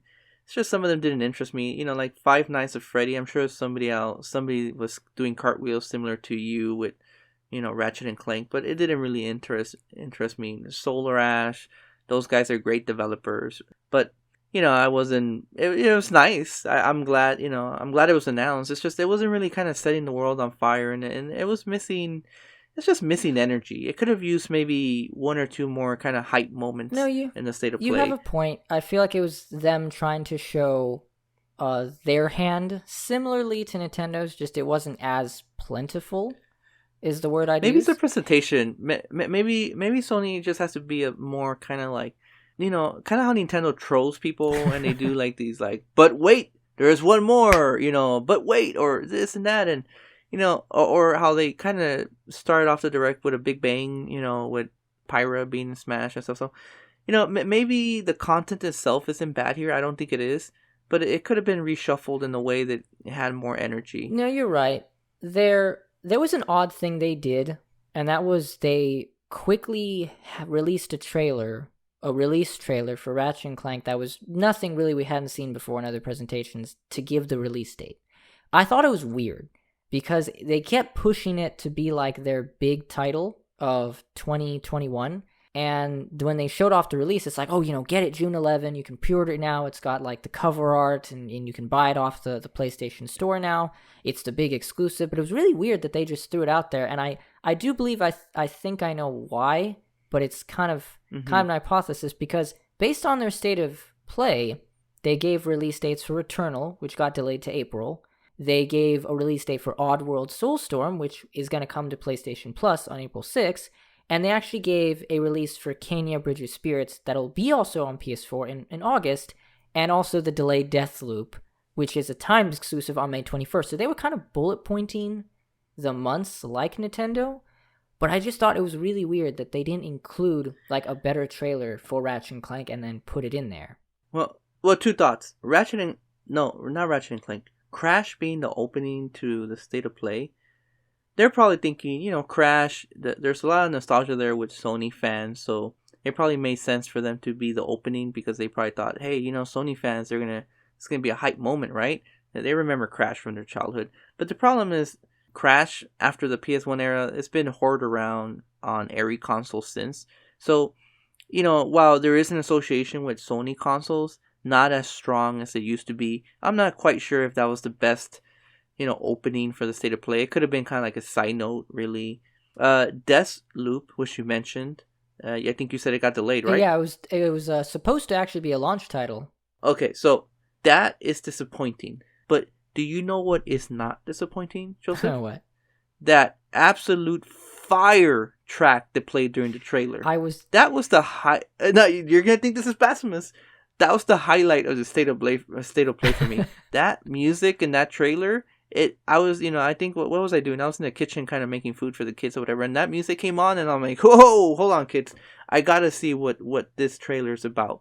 That trailer, to me, was pretty cool. The music was great. It really caught my attention. I'm kind of sad that it's delayed because I really want to play it. Yeah, it was delayed till May. I think it was supposed to either come in a little after the release of the PlayStation 5 or during the release. But these delays have become very, very common for almost any game now since the pandemic.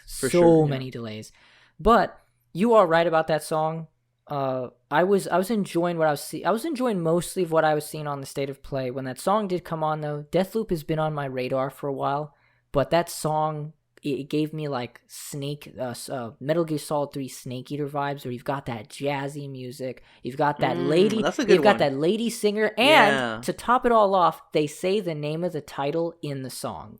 And I got such good, I don't know, like Snake Eater. Yeah, the lady just singing that, and you can even the lady how they incorporate Deathloop, her singing. You would think a word like that couldn't be inserted into a song, but oh my god, they did it, and they did it expertly. So, getting into the last big thing for me, which, yes, I was super excited. I called it that if I did not see Ratchet and Clank, anything for Ratchet and Clank in the State of Play, I at least figured we'd get something for another version of this great, great title. And that would be Final Fantasy VII Remake, which I enjoyed in 2020. And this is the PS5 version called Intergrade, and it'll come in June 10th. Square Enix with their weird naming conventions. Yeah, but never change. Never change. I was so excited. I still am excited, and it looks beautiful. It's a beautiful game on the PS4. It was one of the great gaming experiences I've had, and it just seems like getting a version with all these nice quality of life improvements, better lighting and faster load times and 60 frames a second on a game that I loved, and the ability to transfer your save data over and to get a free PS5 upgrade. That's, as a gamer, I don't free. Yeah, with a caveat. Yes, there's a caveat, but for a gamer, for me, when you get a full great gaming experience and you don't really have to either pay much or pay at all, it's like a huge blessing, I will say. Though, in regards to the extra edition they added, which is the Yuffie, I guess you say extra Yuffie campaign, that will be added to it, That is something that I looked a little more into it, and you don't get the Yuffie edition for free. If you paid for the PS4 version, you get the PS5 version for free, and you get to move your save data over. But the Yuffie edition, you will have to pay extra for. How much is it? They actually have not said. They've not said how much it's going to be. The length of Like it... $20-$30 maybe? Probably, because they said the PS5 version of Final Fantasy VII Remake will be $70, just to let you know. That's going to be the price, which is odd because you can just buy the PS4 version for $30 right now. I think because it's on sale. That's true. I wonder if that works. Yeah, and so it might work. be like a fun little exploit. But I don't know what it's going to be priced. I hope it's not priced ridiculously because they said the length of it is only going to be like 2 chapters long. And Final Fantasy VII Remake is an 18-chapter game. So it's actually pretty short when you think about it. Unless they pad it out a bit. But it looks great. I'm loving what we're getting. I know it's not obviously part 2 of Final Fantasy VII. But for someone like me who enjoyed it, I'm looking forward to it. I did think I thought it was a little weird that they're releasing Final Fantasy VII Remake Intergrade on June 10th, one day before Ratchet and Clank. And I thought that was just very, very strange. I guess because they feel that Ratchet and Clank is, an exclusive, so it's still gonna not really hurt any sales, but I still thought it was kind of weird that they're putting a lot of emphasis on a remaster on PS5 and then releasing also their big next-gen game. That is a little odd. Thinking about it, so I was going to kind of go into, this ending the state of play with a kind of graphical update the same way they started it with a graphical update. Mm-hmm. But, I praised kind of the Nintendo one for having a lot of energy, and then I said that the Sony state of play lacked energy. But the Nintendo with a graphical update title as well. You're right. Right? And so, and at the very least, Final Fantasy VII is actually giving you more content. And for probably cheaper, right? Like if you own the PS4 version already, you pay like $20 or whatever, $30, and you get the story DLC, and then you get all the bells and whistles, right? And which is less than $60 for what you're gonna pay for Skyward Sword. So yeah, that's you know true. what? Guilty. Again, for a kind of mundane state of play, this was a highlight. I thought it looked nice. Though some scenes I had trouble kind of seeing what the difference was. Now I know they changed the lighting, but some scenes look very similar. But it looks nice. Looks very nice, and I'm excited to, now if I could get my hands on a PS5, I could probably, so see, I'm kind of stuck in the middle here because, yeah, I could play the Final Fantasy VII on my PS4. Or you could but wait. But then I want to play it with, yeah, I want to play it on the PS5, damn it. I can't get a PS5, Joseph. That's what I'm trying to say. I will say that, if it becomes really too difficult, who knows? Maybe I'll let you share my PS5 for a little while at some point. I did that with my brother. I'm getting pity PS5 time.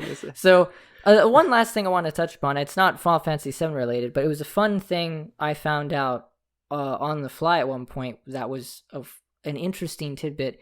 It seems that Sony had their June 11 E3-ish presentation, which showed off the PS5, right? And that's when they also announced a lot of their games and Ratchet and Clank.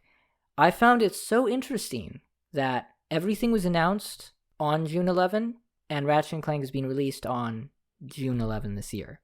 I think that's really intentional.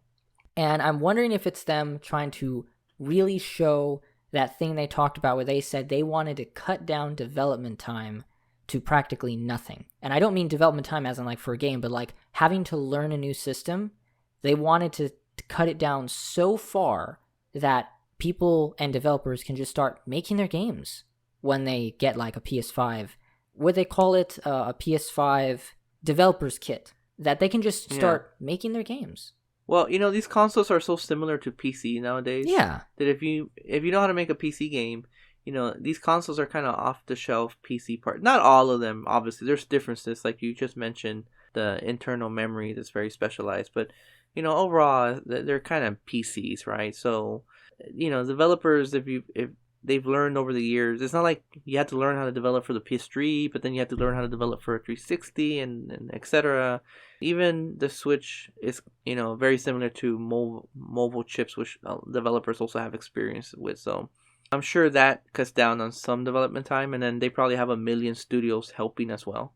Yeah, I mean, Sony's definitely doesn't lack resources. So, but yes, that is true. The state of play, I was happy to get some Sony news around the same time I got my Nintendo news. I'd say it's a great time to be a gamer. Very excited for Final Fantasy VII Remake, and very excited for Ratchet and Clank. Amen.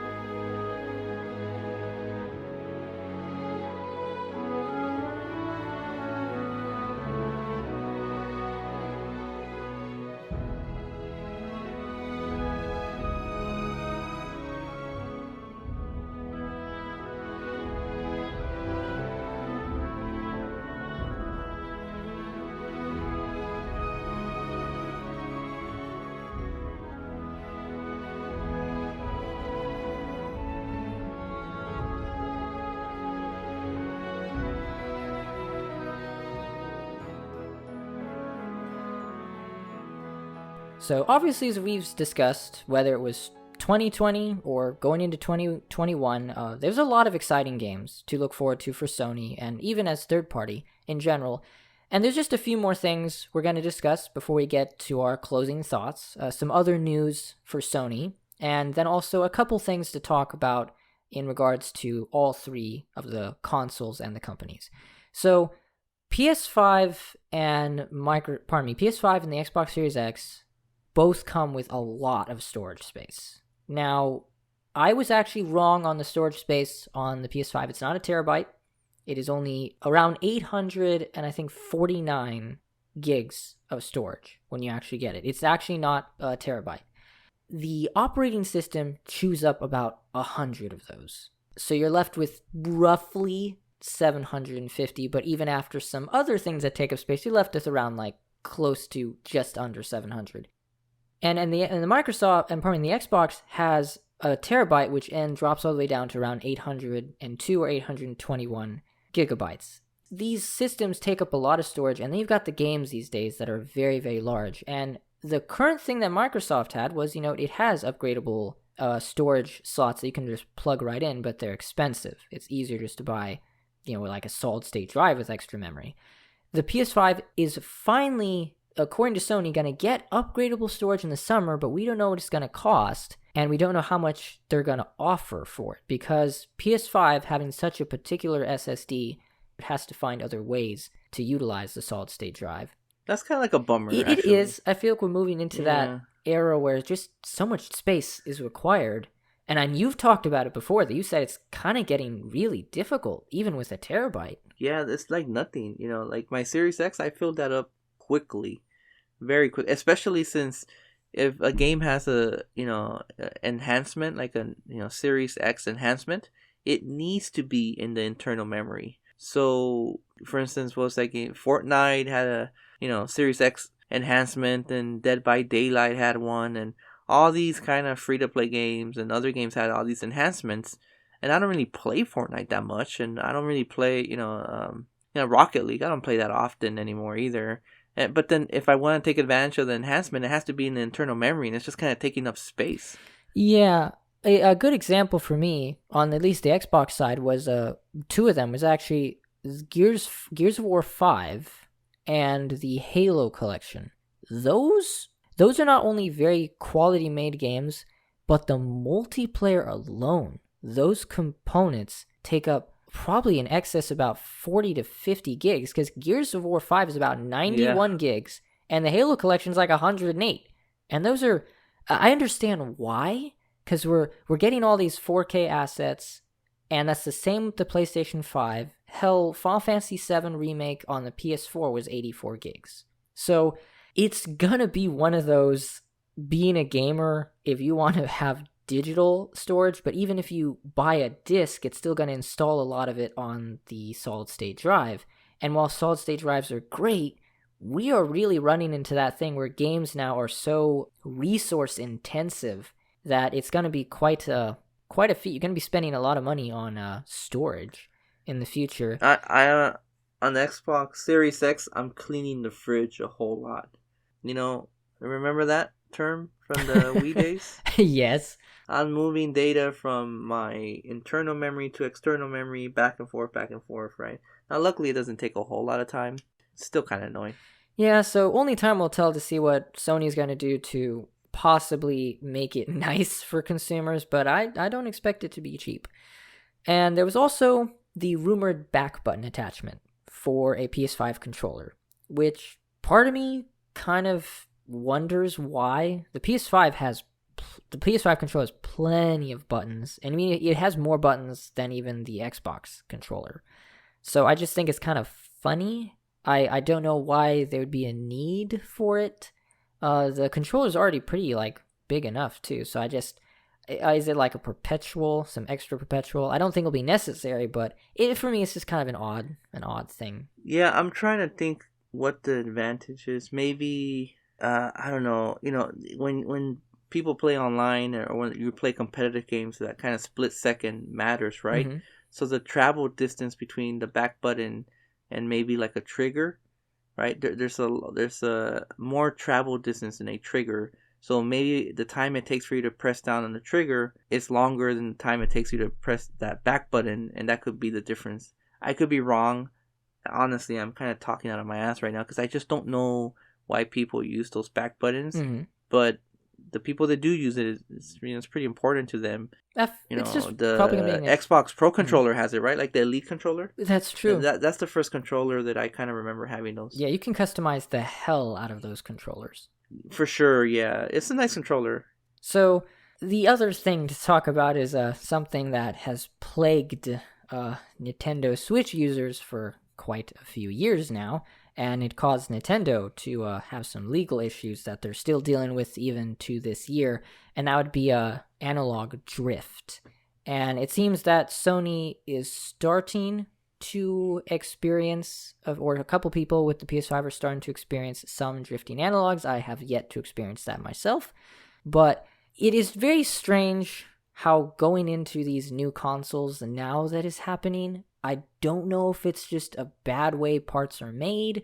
People have done takedowns or takedown videos of the controllers, and they'll explain why it happens. I'm guilty. I've not watched the video that does describe how the drift happens in the PS5 controller, but now Sony's, is gonna be people are gearing up. There's certain people gearing up now to get a lawsuit going for Sony, and I forget if it's even happening right now.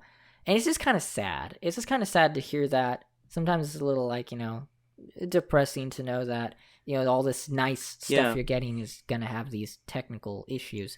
And hopefully it gets handled faster this time. For sure. And personally, I don't care how it happens, if I'm being honest, right? Because it shouldn't happen in the first place. As a consumer, if I'm paying my hard-earned... No, I'm sorry. If I'm attempting to pay, for... with my hard-earned money for this stuff, then, imagine, okay, I just went through my horrible experience of trying to get a PS5 earlier today, and I wish I was unsuccessful. But imagine if I did, and then, I'm giddy as a schoolboy, and then I open it in the control, and I get drift, and I'm going to be pissed. And then there's kind of some reports out there that Sony hasn't been super friendly anyways with people calling about the drift, which that always happened. Nintendo was kind of similar. I had the drift in 2017, and a Nintendo rep was kind of like an asshole. And then when the whole thing came out that they were getting sued, guess what? I called back, and they were super friendly. So, I wonder why. So, hopefully this stuff, Sony could take care of this a lot sooner than Nintendo, and it becomes a non-issue. But from what I read on the internet, it seems like the PS4 also had issues with drift, and the Xbox had issues with drift. Was it just that they weren't as present, though, maybe, back then? Like, the issue was very small? I don't know. It turned out to be the biggest thing ever with the Switch, and hell, I had drift. I had to replace my analog sticks. I took them apart and put new ones in. Yeah, I don't know. Maybe I'm sure the Switch is kind of an outlier as far as the percentage of Joy Cons that get the drift, but it's still an issue with a lot of modern controllers. It seems like, and it's something that I really wish it was not part of a modern controller. I don't know. Maybe all of these controllers use similar components, and that's what's happening. Either way, I don't care. I just don't want it to be part of our gaming life. So the other thing that I'm quickly just going to say is Sony also downscaled their Japan studio that was in charge of games like Gravity Rush. Boo. And it's a odd move. I'm guessing it's because they're trying to maybe move more of their interest into their bigger games going into PS5. Boo. They're focusing on Western titles. That's where their bread and butter has been as far as money makers. Yeah, but it's such a shame. So that kind of leaves Nintendo really as the major kind of Japanese tour de force, right? I mean, you still got your Capcoms, and I was gonna say Konami, but haha, not really. So I'm just curious what they're gonna do with the Japan studio. It's a big change for them. I'll say that much. They also are adding to the PlayStation Plus collection, which they're trying to build, as I mentioned earlier, kind of like their Gamer Pass. I don't think it'll ever reach the heights of Gamer Pass, especially with the amount of backwards compatibility and ease of use and free stuff you get from Microsoft. But they're adding a good amount of games like Control and Concrete Genie, and hell, they just Control's a big game. Oh yeah, and they even added funny enough, after the State of Play, they added Final Fantasy VII Remake they're adding it to the PlayStation Plus collection. Now, it does not make you eligible for the PS5 version. You actually have to own it. Yeah, and okay, and also remember, we're not talking about Gamer Pass and PS Plus here, because they're two separate things. Really, what we're comparing this to is what Microsoft does with their Gold subscription, where they give you free games every month, right? And if you're comparing it to that, then Sony is curb stomping Microsoft right now. They have some nice games here and there. Don't get me wrong. Most of them indies or 360 games, but we're talking about here PS Plus releasing Control, right? Now, you could get Control on Xbox Series X or whatever if you have Gamer Pass, but they're not releasing that game on Xbox Gold. And that's what we're comparing here. The Gold subscription is the equivalent to the PS Plus subscription. That's true, except I feel like it's kind of different almost, but you maybe have it similar, because the PlayStation Plus collection is mostly, you're right, the collection, how'd I put it, a bunch of first-party games and a few third-party, but then I do know when they say that the PlayStation Plus games of the month, and they release like 2 or 3. Now, it's not every month. I don't think it's every month. Microsoft at least is practically every month. Yeah, but some months it's just nothing good, or nothing that interests me at least. I suppose it depends. I'm still curious to see how Sony will do theirs completely, because it's too early. I feel it's very early for them right now. The thing I do like about Microsoft approach, if they release a game that's a current game, like for the Xbox One or Series X, you don't get to keep the game. You get to play it as long as you have a subscription for the service. And that's the same way PS Plus works. But 360 games, you do get to keep those. So if a 360 game comes out, like Lost World 2, and there's been others in the past that have been really, really good, then you get it, and it's yours forever. It's now your game. You could cancel your Gold or Gamer Pass, and you could still play your 360 game, and that's not the case with most recent games, and that's certainly not the case with PS Plus. Okay, I did not know that. That's actually pretty cool. So yeah, it's a big difference, but I feel like it's a little too early, I think, for Sony right now. I've so far, I'd say they're on the right track. They've got a good what they call mindset. They're prime right now. They've got all these first party and third party going into this year. They've not obviously shown off everything, but I mean, they've got a great library like going forward right now into 2021, and a couple things we're probably going to be surprised about. So Sony, like 2020, I feel like they're going to have even though 2020 was a big year actually for them, despite a lot of it being overshadowed, I feel 2021 is just, it's a no-brainer on them actually succeeding this year. And it shows, even with the state of play, even if it wasn't like the most active thing, you can tell that they just wanted to show you a couple months, and they're probably waiting for the rest of the year to come around. I was told E3 has also been canceled, I think, this year. So for all we know, we could end up getting... for all we know, we could be getting another state of play similar to that of last year for any other titles coming out. I think it's weird, though, that if they're releasing Ratchet and Clank on the 11th, the date might be later, unless they decide to really show off that game at E3 or a E3-ish kind of presentation. It always comes back to Ratchet and Clank, I'm sorry, but if I really think about it, it will be. They even keep talking about it that it's going to be like the showpiece of the PS5. It's trying to gain a lot of attention. I keep going back to it, but I think it's because later on, if we talk about Sony, it's going to be a big thing on my mind because it's being spearheaded is what I'm looking for. But yeah. So aside from obviously you knowing my wish for Ratchet and Clank and any other trailer I can glean out of it for now, you know what's gonna happen? Like the movie The Shining, you're gonna be in this empty hotel by yourself typing, and you're just gonna you know how in the movie he types all work and no play makes Jack a dull boy. You're gonna just be typing. I'm gonna go and I'm like, what are you typing, Joseph? And it's gonna be Ratchet and Clank comes out 2 days before or after, or this. I'll be like some frazzled person with anxiety just waiting for it to come out in the next 2 days. You're just going to type the same thing over and over and over and over until you get to the brink of insanity. Well, as I said, aside from my excitement for Ratchet and Clank, there's a bunch of other stuff I'm excited for Sony. As I said, it's a great year to be a gamer. Got lots of stuff excited for Nintendo. I've got a good amount of backlog stuff for Microsoft right now.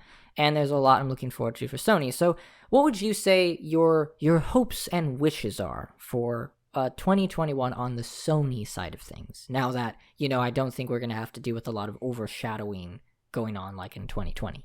Yeah, that's easy. Find a PS5.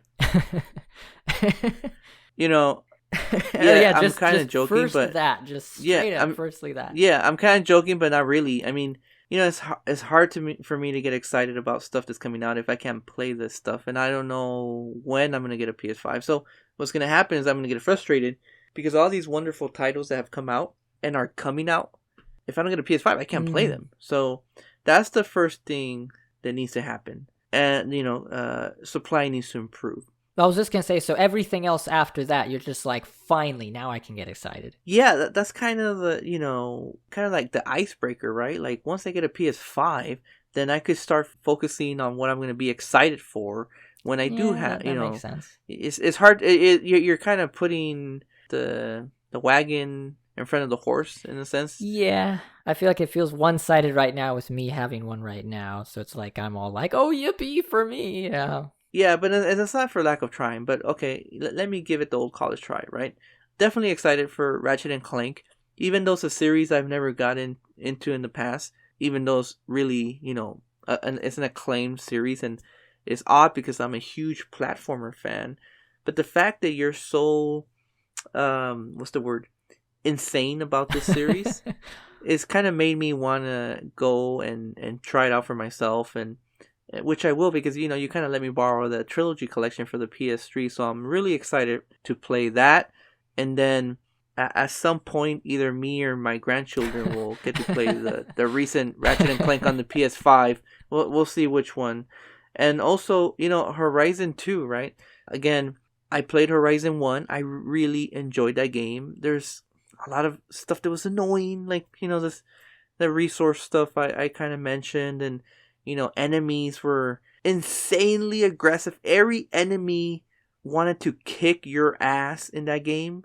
You're kind of walking by like what seems like a harmless, I don't know, deer. And then the mother effer just turns red and wants to turn you upside down, and it's insane. But that doesn't mean that I'm not hyped for Horizon 2, Spider-Man. I mean, God of War 1 is so good. Well, I mean, God of War on the PS4. There's a lot of good stuff here, and I want to play it. I really do. I just need something to play it on. Yes. As long as we get you a PS5, I feel like anything after that will just be get aboard the hype train. I don't think, though, we're going to actually see probably... God of War's not going to release this year for sure. It may get a little trailer maybe near the end of the year, but we're probably not going to see anything for it. I myself am excited. Boy, remember that boy? Boy. It's famous now. I've never been in the God of War series, but playing the one on PS4, it's a phenomenal game. It totally deserved its Game of the Year awards. I was for sure. It took a long time because that series was getting stale. It was that series was getting stale. Yeah, Ascension was kind of like good job for Cory Balrog. He took the franchise in a direction that a lot of people doubted it could go, and he created a game with it. I mean, it's not obviously 100% just him, but it really was his vision, and it showed in his passion of how he wanted to do it. And hey, now it's one of the most reinvigorated franchise moving forward, and I think that's great. So, a couple of things I'm excited for. I'll go really quickly, and I'll try not to mention Ratchet and Clank. But anyways, Final Fantasy 16 was recently announced. I'm really looking forward to. It's a fast action fighter, which probably maybe turned off a few people, but it seems very dark medieval fantasy, which some people are saying they're actually kind of interested to see Final Fantasy go back to that idea. I've read stuff on the official website. I've looked into things to it. The lore building in that already has me super interested. It looks fantastic. I really am looking forward to Final Fantasy VII Remake Part 2 news. They said Square Enix actually said we're not going to really see a full utilization of PS5 until Part 2. And then there's also, second Spider-Man.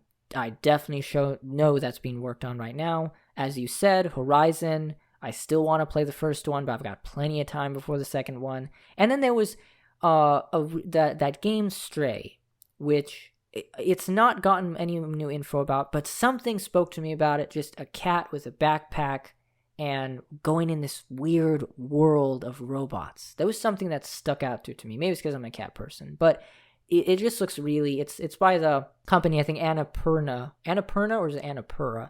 They make some very unique games. They're a great publisher.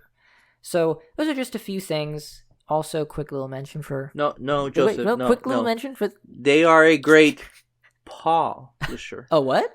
They are a great publisher. Oh, really?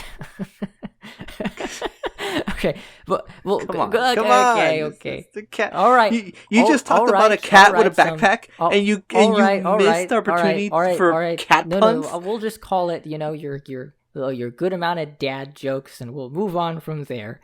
So, quick little mention, because I have to. I do hope for a deadlocked armor skin in Ratchet and Clank, because that skin from Ratchet Deadlocked is fire if it gets into Ratchet and Clank. But anyways, so with that said, it's a lot to talk about. We probably talked way more than we actually needed to for 2020. I'm glad we got a lot into 2021. It's a big year for Sony, a big year for actually every single company, Nintendo, Microsoft, and Sony, moving out of the pandemic and trying to get things back to, I guess you'd say, the momentum going. I feel like news will be more plentiful this year. It's just great to see all the companies, as diverse as they are, doing well. So, with that said, do you feel that right now being a gamer just feels like we've gotten out of the dark spot? It's a lot of hype, but there was a dark patch. Do you feel more optimistic going into this year that we have all these great things coming? Yeah, I do. It's just I don't have enough time. Okay, so I'm being a hypocrite because I'm complaining about not being able to get a PS5, but then I'm saying I don't have enough time to play all this stuff, which is true, but that doesn't mean I still don't want one, right? To have the option to play this stuff. So I'm super excited. 2021, normally the first year of new consoles are kind of like down years. They're getting a lot of ports from last gen, etc.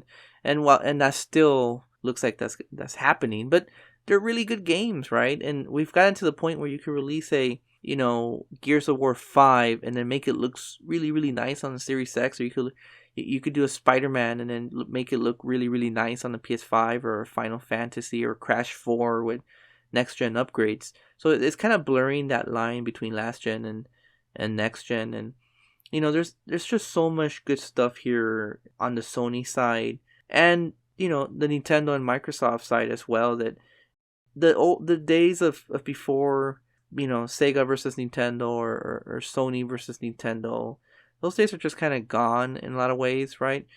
I'm sure there's still, fanboys that kind of, draw the line on the sand, but why would you? If you could own all consoles and maybe a PC as well, if you're into that, then why not?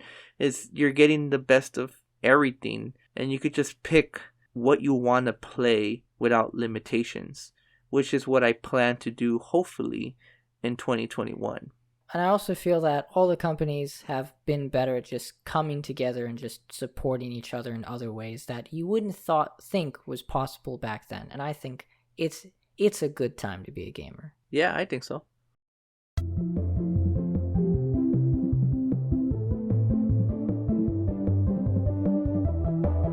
We hope you enjoyed the latest episode of Modern Retrospect. That finishes up our 3-week 2021 outlooks, but we hope to release a few more on Nintendo, Microsoft, and Sony as the year progresses and as more developments arise.